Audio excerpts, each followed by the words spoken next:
You think you know which sign will destroy your love? You've memorized the list, watched the generic video, and heard someone say, "Be careful with that one." But what if the problem was never the other person's sign? What if, all this time, Scorpio has been unknowingly choosing the very person who confirms their oldest fear? There's one thing Scorpio does without realizing it. They test, not out of malice, not as a game, but because deep down, a part of them still doesn't believe they can be loved without having to prove anything. And that's where certain signs come in, not as villains, as mirrors that reflect back with almost cruel precision the exact point where Scorpio hasn't yet healed. The first is Gemini. On the surface, it seems simple. Scorpio wants depth. Gemini seems too light, too fickle, too quick to settle on anything serious. But the real wound isn't Gemini's lightness. It's the silence it exposes.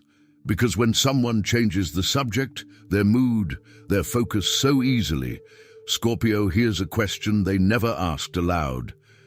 Do I matter enough for someone to stay still? And then the spiral begins. They observe. They remember every detail. They notice the delay in an answer, the tone of a sentence, what wasn't said. Not because they're jealous, that's the easy label they get. It's because Scorpio measures love by the intensity of attention. And Gemini, unintentionally, distributes attention, like someone distributing light in a room that's too big. And the most curious thing is that Gemini doesn't always realize the effect they cause. While they are simply being themselves, curious, multifaceted, living on several fronts at the same time, Scorpio is, without warning anyone, compiling an emotional dossier on every gesture. Not because they want to control, because for them, divided attention seems like divided love. And divided love, in the oldest imaginary world they carry, is the anteroom to abandonment. The second is Leo. Here the dance is different. 2 thrones, 1 chair. Leo needs to shine, needs to be seen, needs the world to loudly confirm its worth. Scorpio, on the other hand, guards its power like someone keeping a weapon under their pillow. It knows it has it, it doesn't need to show it. And when these two meet, what seems like admiration gradually turns into a silent tug-of-war. Who yields control first? Who admits they need the other without losing their own intensity in the process? It's not about ego, as some say. It's about 2 different ways of fearing disappearing within a relationship. One disappears by being forgotten in silence. The other disappears by being overshadowed by the brilliance of the one they love. And both, in the end, only want the same thing, a guaranteed place, without having to compete for it every day. The third is Sagittarius, and this one hurts in an almost funny way, because at first it seems perfect. Sagittarius arrives with that contagious freedom, that desire to live without asking anyone's permission, and Scorpio, who spends their life controlling every feeling before it escapes, falls in love precisely with that, with the idea of letting go of the reins.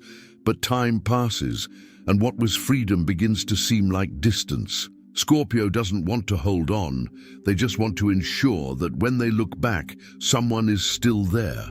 And Sagittarius, true to their own nature, keeps looking at the horizon without understanding why that intense gaze suddenly seems tired. Neither of them is wrong, they're just speaking different emotional languages, and nobody brought the dictionary. There's a detail that nobody notices in this combination with Sagittarius. Deep down, both are running away from the same thing. One runs away by moving outward, exploring, changing scenery. The other runs away by moving inward, digging, guarding secret after secret. Both are afraid of being trapped, but one demonstrates this by running, and the other demonstrates it by rooting themselves so deeply that nobody can pull them out. It's like 2 people with the same fear, using opposite strategies, and wondering why they never meet halfway. And the fourth is the quietest of all, and perhaps the most dangerous, because it doesn't seem dangerous at all. It's Aquarius. While Scorpio dives in, Aquarius observes from above, analyzes, categorizes. One feels the world like water swallowing. The other understands the world as a map studied from a safe distance. When these two meet, there is a genuine fascination. Aquarius's cold mind seems like a harbor in the middle of Scorpio's internal storm. But with time, this distance that once seemed calm begins to feel like absence. And Scorpio, who feels everything in layers, begins to wonder, am I loving someone, or am I trying to decipher an enigma that will never truly open up for me? Each rational answer from Aquarius seems like a tightly closed safe, and Scorpio, who only knows how to love by diving in, begins to knock on the door of this safe with increasing force. Without understanding why, the more he insists, the more the other side seems to retreat. That question lingers there, stuck in the middle of my chest, without an easy answer. And perhaps the bigger question isn't even about those 4 signs. Perhaps it's about why Scorpio keeps, time and time again, stumbling upon the same pains, with different people, different scenarios, and the same tightness in my chest at the end. It was while searching for answers to this that I found this digital book. It's called The 12 Laws of the Universe That Help the Zodiac Sign Overcome Spiritual Envy. And it's not about memorizing rules or ready-made compatibility formulas. It's about understanding why certain patterns repeat themselves, including that silent pattern that makes Scorpio attracted again and again to the kind of bond that confirms an old wound. A Scorpio understands, deep down, that true transformation never happens on the surface. It requires going down, looking at what hurts, understanding the mechanism behind the pain, and that's exactly the kind of dive the book proposes, chapter by chapter, law by law. If you've made it this far, it's quite likely that one of these 4 stories has stirred something you'd rather not have remembered. This is no coincidence. It's your own pattern trying to be seen, and the time to look at it honestly is now, before it chooses you again. The link is in the first pinned comment, but be aware this content may be taken down.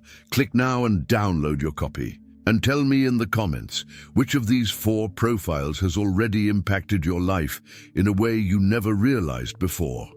Because there's something nobody told you about these 4 signs. They don't destroy anything on their own. They just pull the trigger on a mechanism that was already there, waiting for an excuse to fire. And this mechanism has a name. It's Scorpio's need to control what they fear losing most. It's not weakness.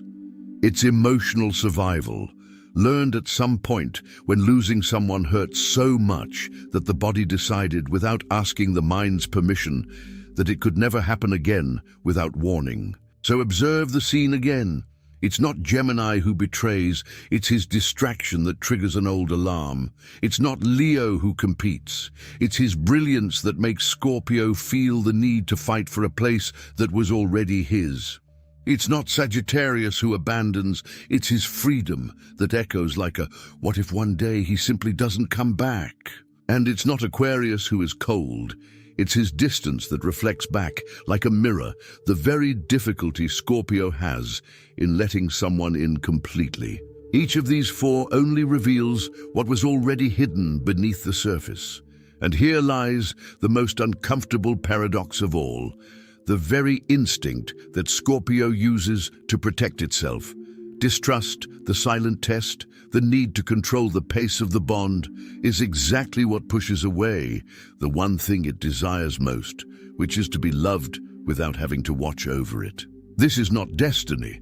This is a pattern learned somewhere in life's history, repeated so many times that it has come to seem like personality, and patterns, unlike destiny, can be rewritten, but only after they are acknowledged, head on, without anesthesia, without the comfortable excuse of "that's just how I am." Imagine a house with an overly sensitive alarm system. It was installed after a real break-in at a time when protection made perfect sense. The problem is that years later the alarm keeps going off with any stronger wind, any footstep on the sidewalk, any common noise of everyday life.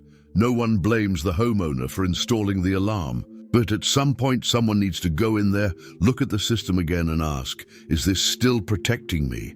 Or is it just keeping me isolated from everything that could be safe? That's exactly what happens within Scorpio, silently, relationship after relationship. The alarm goes off for Gemini because once, in another time, distraction meant abandonment. It goes off for Leo because once, someone else's brilliance meant being forgotten. It goes off for Sagittarius because once, freedom meant loss. It goes off for Aquarius because once, distance meant rejection. The alarm isn't wrong about the past, it's just outdated about the present. There's almost always a moment when Scorpio feels this cycle repeating itself for the umpteenth time, and a part of them stops and thinks, again? Seriously? Again? That instant, that exact moment of recognition is where real change begins, not with the next person they meet. There, in the pause, in the question they finally allow to surface, what have I been protecting so fiercely that I can no longer distinguish protection from imprisonment? This question is the kind of thing that can't be solved on its own, in a video or during a late-night moment of reflection. It requires tools. It requires a method. It requires something to help transform this repeated pain into real understanding. And that's exactly why the 12 laws of the universe that help the zodiac sign overcome spiritual envy make so much sense for those who are Scorpios. Because one of the most silent forces behind this cycle of control is comparison. The fear that the other will shine brighter, choose better, deserve more. And this root, when not confronted directly, sabotages even the most sincere love. The link is in the first pinned comment. The last copies are running out. Click now and begin your journey towards the clarity and genius you deserve. There's a scene that repeats itself almost identically in the life of every Scorpio who hasn't yet made that turn.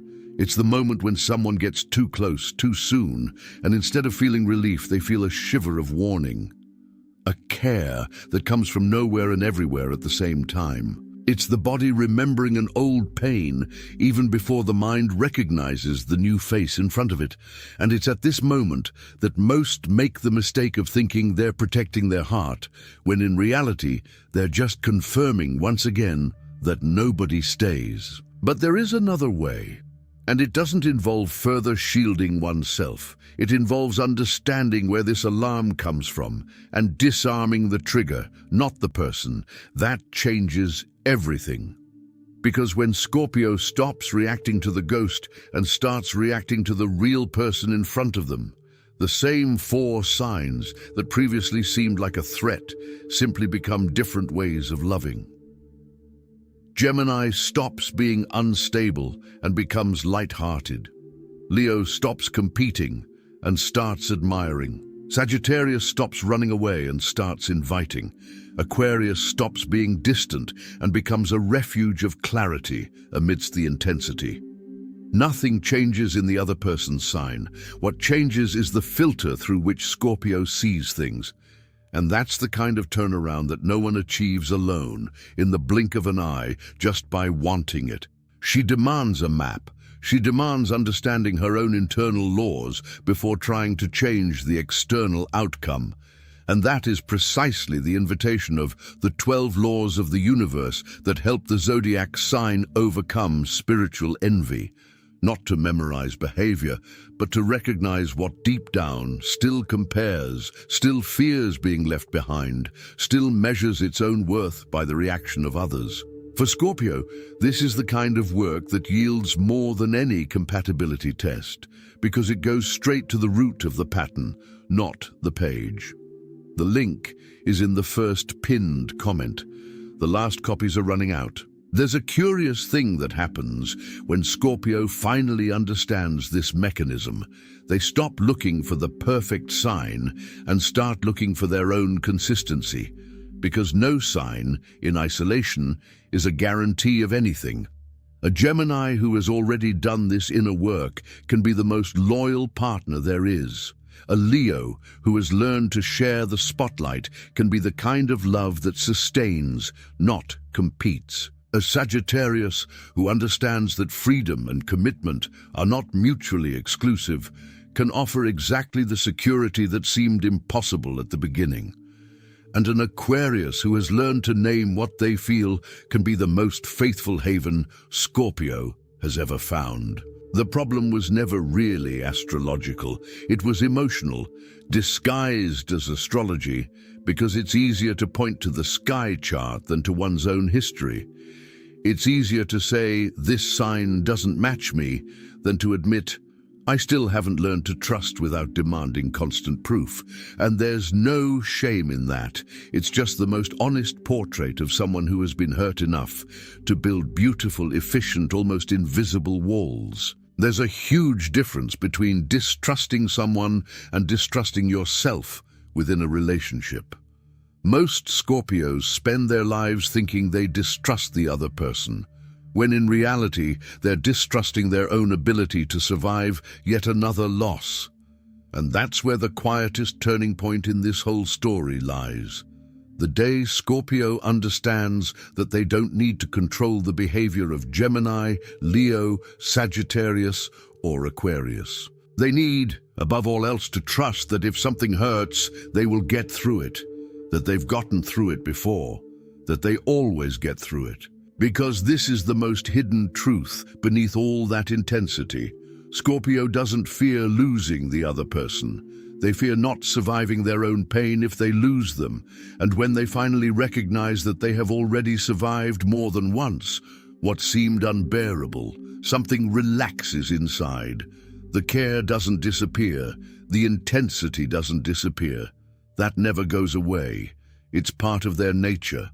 What disappears is the urgency to control everything before it happens. And it is precisely there that love, for the first time, ceases to be a field of vigilance and truly becomes a place of rest.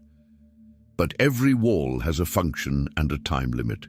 It protects while the wound is still open. After that, it only isolates. And perhaps that is the quietest and most uncomfortable invitation of this entire video, to look at one's own walls and ask, without haste, without guilt, only with genuine curiosity, what exactly am I still protecting here? And does this protection still make sense today? Or is it just an old habit that has learned to disguise itself as instinct? In the end, perhaps the four signs were never the real subject of this story. They were just the mirror, the disguise, the perfect excuse for Scorpio not to have to look directly at its own shadow. And there's something profoundly beautiful about that. When you truly understand it, no one in the zodiac has the same capacity that Scorpio has to descend to the depths of themselves and come back different. Where other signs avoid pain, Scorpio goes through it. Where others flee from the darkness, Scorpio learns to see in it. And if you stop to think about it, this whole journey began with a simple question: which signs can destroy a Scorpio's love life? But no real answer stayed at the level of the sign. Every answer descended to the level of the wound, the pattern, the personal history that each person carries without realizing it. And perhaps that says more about being a Scorpio than any compatibility list ever could. It's the sign that isn't content with the obvious answer. It's the sign that always asks, yes, but why, until it reaches a place that no one else has dared to look. This isn't a curse. It's a rare kind of emotional honesty, even if painful at times, because while other signs can move on without over-examining what they felt, Scorpio carries this almost involuntary need to understand, truly, to the very end. And it's this same need that, when well-directed, transforms relationships that seem doomed into deeply conscious bonds. Because few people in the world have the courage to look at their own shadow as often as a Scorpio who has decided to stop running from themselves. Perhaps the question was never, who will destroy me? Perhaps it was always, what in me still needs to die so that something more genuine can be born in its place. And if you've made it this far, listening to every word, feeling each layer slowly peel away, that in itself is proof that this capacity never abandoned you. It was just waiting to be recognized. Scorpio is not destroyed by the sign it loves. It is transformed by it, and it is precisely there, at that exact point where pain turns into understanding, that all the strange and non-negotiable beauty of being born under this sign resides.